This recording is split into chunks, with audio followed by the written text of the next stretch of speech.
of 3 Americans who are now returning home after being imprisoned in China for several years. The U.S. government has designated Mark Swiden, Kai Li, and Jian Lung as wrongfully detained in China. Swiden was facing the death penalty on drug charges. Li and Lung were locked up on espionage charges. Now, the White House is confirming that the trio will soon be reunited with their families for the first time in years. However, the release is part of a prisoner swap involving an undisclosed number of Chinese nationals who were being held here in the United States. The release of Americans deemed wrongfully detained in China has been a top agenda item in conversations between the U.S. and China recently. Today's development suggests a willingness by Beijing to engage with the outgoing administration before President Trump gets into office in January. Again, peace breaking out, hostages being released. You see a pattern here, don't you?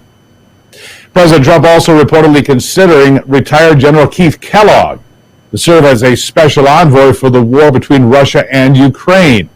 The Lieutenant General is said to have presented the president-elect with a plan to end that war. Kellogg served as Chief of Staff for the White House National Security Council during President Trump's first term. He was also a security advisor to then Vice President Mike Pence.